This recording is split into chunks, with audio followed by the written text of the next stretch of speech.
Hello YouTube, Nightside17 here, but you can just call me Travis, and welcome to a different kind of video. Recently, Ben Brainsmasher did a video, top 13, I don't know if it was top 13, but 13 Stone Cold classic black metal albums. It seemed like a fun list to do, so I thought about it a lot today while I was at work, and I didn't want to spend a whole lot of time on it like he did not do himself. And so yeah, I just thought about while I was at work, and thought of most of them, and then kind of came home and filled in the rest of the slots. And I got 13, so yeah, let's jump into it.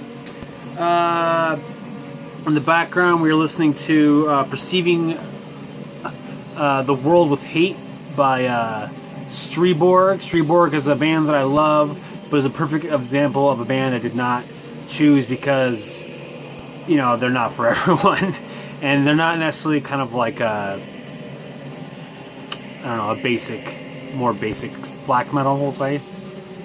But yeah, I like this album a lot. It's probably one of my favorite Streborg albums. If you are interested in this band, this album, I don't know if I'd recommend this one first, actually, but it's good anyway. Anyway, let's move on. So yeah, I kind of went into this just sort of thinking, like, if someone was going to say to me, hey, I want to get into black metal, give me 13 albums to listen to. So I kind of thought of it that way, and yeah, I just kind of have these sort of grouped, not quite chronologically, but sort of they're chronologically, but more so they're sort of themed in groups. Right. First up, this is the sole album I would put in the sort of pre-black metal, although I would consider them a black metal band. This is Under the Sign of the Black Mark by Bathory. This is the last Bathory album before Quorthon switched into the Viking metal style with Bloodfire Death. This was the first album that I ever listened to by Bathory, and in full. I heard some tracks before, but this is the first one I ever heard in full. It's the first one I ever bought, and I think maybe that probably has some bias for me, but I do think this album is just a really good classic, good black metal album, and definitely is one that I would recommend to someone who wants to get into black metal. Okay, next up, we're kind of getting into the very traditional second wave black metal stuff. First up, and I kind of wanted to say, because this is a perfect example of that, these aren't necessarily, I would ever even say, are my favorite albums by these artists. In a lot of cases, they're not my favorite album by these artists. But they're more sort of, I considered how I like them, and also sort of just my perception of the general thought of the discographies, and sort of, decided on an album based on that. The first one, in the sort of second wave stuff, Diabolical, Fullmoon, Mysticism by Immortal. My favorite Immortal album is Sons of Northern Darkness, and I prefer the Immortal era with Abbott on guitar. At the Heart of Winter and after, but I like it all, and I decided to go with this one. I don't know. It's this one in Pure Holocaust. It's neck and neck for which one is my favorite of this earlier era with Demonized on guitar. But this one's really good. The first one, debut, 92. Yeah. Next up, kind of probably one of the most cliche answers, but that's probably why it should be on this list. Transilvanian Hunger by Darkthrone. This came out in 94. This is the quintessential black metal album. If I was going to choose one album, this probably would be the choice. Next up, also 1994, an album I actually didn't like very much when I first got it and listened to it, but over time it actually has become one of my more favorite black metal albums, and even just albums in general. And that's De Mysteriis Dom Sathanas by Mayhem.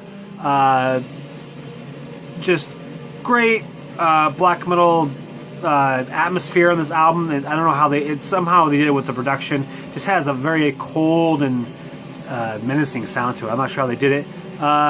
Attila's vocals are just perfect.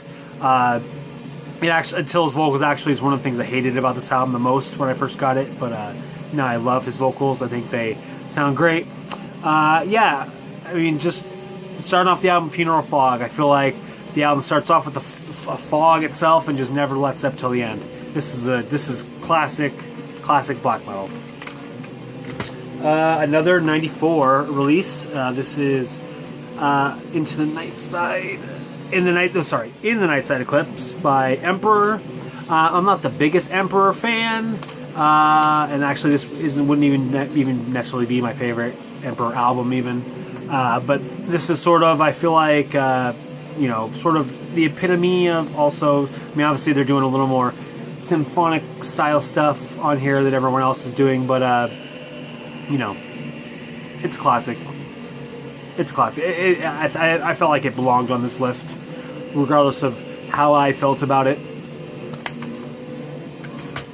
Alright, next up, this is probably my most self-indulgent selection, but I think this is a super underrated band, and even if they're maybe not as well known or as listened to as other bands, I feel like this is a stone cold classic in my opinion.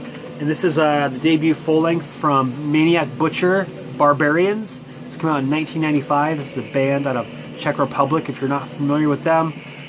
Just great, nice, solid black metal. Plus, come on, they're fucking riding horses on the front of the album. You know that's a win. Yeah, just great, solid black metal. If you're into second wave stuff, if you've never listened to Maniac Butcher, definitely check them out. Great stuff. Okay, now we're moving into my next little group. This band actually had, I think, the first album. What I would say was traditional, second wave black metal stuff, and I think after that, he kind of moved into the style that I'm going to be presenting in this theme here. And so at first I almost didn't want to choose this album because brainsmasher kind of brought this up himself. But you know, only really half the album is black metal and the other half is not black metal. But I kind of felt like this album is so important in terms of influencing artists after that I just needed to bring it up. And that's Filosofem by Burzum. Yeah, this is just, I don't know. Obviously, a Burzum album needed to be on this list, and really any of the first four could have been chosen. But I kind of felt like this one, beyond the fact that it's my favorite, kind of in the first one I listened to, stands. I don't know. There's something about it that is just otherworldly to me. I do Rundang, or however that song, the 2511 ambient track. Love that track. Love it. Like, it makes the album amazing. But even without it, if you just count the black metal tracks, they're just super great. And I think this album, you know, it just was influential. Can't get the idea out of my mouth. So yeah, Filosofem, Burzum. And yeah, so a couple of bands that kind of, I think, came out of, you know, Burzum being influential in that style. The first one is Blood in Our Wells by Drudkh. This is a Ukrainian black metal band that I feel like has a lot of Burzum-y style in their sound, and it's probably one of the main reasons why I love this band. And I think all of their albums are great. Even the more recent stuff that's moved even more so into the post-black metal kind of sound. But, you know, they still have retained this general sound, even though the more recent albums.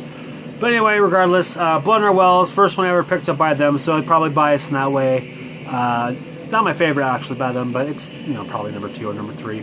But, I don't know, I just feel like this one is pretty... a really strong poster boy for what they sound like. Yeah, I just think this is classic. And then another band in that style, again, not my favorite by the band, but the album I felt like I should choose, and that's Two Hunters by Wolves in the Throne Room. Black Cascade actually is by far my favorite by the band, but I kind of felt like this one was the right choice to make. It was the first one I ever heard by them, and I feel like just even in it kind of itself was sort of influential on a lot of the other American more recent black metal bands, obviously, because this is like 2007. Yeah, I just think the wall of sound kind of atmosphere going on is just incredible. Definitely a classic choice that I felt like needed to be on this list. Alright, next one. This is the only one in this list, but I feel like it's sort of, I don't know if I would say it is the biggest influencer of the genre, but it definitely is one of the ones, and that's Drawing Down the Moon by Beherit. Yeah, if you're into bestial black metal or whatever, if you're into the Perverted Ceremony or Void Meditation Cult, you know, this is the, in my opinion, one of the strongest influential albums in that regard. I think this album's just really good. Yeah, definitely felt like it was a classic album that I needed to show on this list.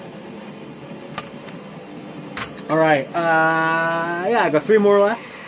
I kind of felt like I needed to, talk about some of the more, we'll say, symphonic black metal style stuff.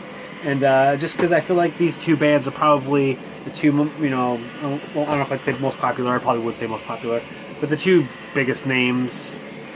And, they both bands have black metal as their base genre, regardless of what anyone thinks. At least that's my opinion. So anyway, yeah, you kind of have an idea of what I'm going to say here, and that's, this one's Dusk in Her Embrace by Cradle of Filth. I could have gone with the 2 albums before this one, but I really feel like with this album, they really stepped up their game in terms of the symphonic aspects of the band, and so I felt like I wanted to go with this one. I could have gone with Cruelty and the Beast, which actually is my favorite by the band, but I kind of feel like the production on that one is so criminally impactful on the album that a lot of people sort of don't like it as much as maybe this one, at least. But yeah, in terms of symphonic black metal, this is one of the top albums of all time. Just great stuff. Cradle of Filth. I feel like Cradle of Filth needed to be on this list. I know a lot of people hate Cradle of Filth. I kind of feel like people are sort of rounding out on Cradle of Filth. They don't have as much hate, I feel like, as maybe they did 10 years ago. But they're still sort of a maligned band in a lot of ways. But yeah, I feel like they needed to be on this list. So yeah, Dusk in Her Embrace. And then obviously you probably have a good idea of what the other band's going to be. But yeah, Enthrone, Darkness, Triumphant by Dimmu Borgir. I feel like this is a classic black metal album. In terms of symphonic black metal, this is a real winner. I mean, every song on Morning Palace, Spellbound by the Devil, and Death's Embrace. I mean, pretty much literally every track on here to me is a classic Dimmu Borgir track. So yeah, Enthrone, Darkness, Triumphant, Dimmu Borgir. Felt like Dimmu Borgir needed to be on this list too, and so yeah. Alright, last but not least, this is probably my second most self-indulgent selection. And I don't really know if someone really asked me 13 albums, if I would really suggest this album, because I don't know, anything out of this subgenre of black metal, I don't know if I would choose to suggest, at least one of the first 13. But fuck it, I don't care anymore. I don't care. I just wanted to choose it anyway. And that's the 10th sub-level of Suicide by Leviathan. This debut full length from Leviathan. One of my all-time favorite bands, and this is one of my all-time favorite albums of black metal and of any genre. Probably top 10, I would say. Just in terms of DSBM, this is a freaking classic. The last track, at the door to this 10th sub-level of Suicide, 15 minutes of mayhem and sorrow all packed into one big punch. Like the first 2.5 minutes of that song just wreck me. I love that song. That song is one of my favorite songs of all time as well. Yeah, if you are interested in checking out DSBM, highly recommend that you listen to not only Leviathan, but definitely listen to this album. Yeah, like I said, I don't know if I would necessarily recommend DSBM to people wanting to start off listening to black metal, but I might. And if I did, this is definitely the album that I would choose, because not only does it rule, but I think it's probably one of the strongest in the genre. And one of my all-time favorites, so I'm a little biased, obviously. Plus the logo is amazing. I love the Leviathan logo. I think the moon is what really pulls it all together. Alright, that's my 13 Stone Cold Metal Classics. Yeah, thought it was fun making the list. You guys should make a list too. Do it. Make a list. Alright, have a good day.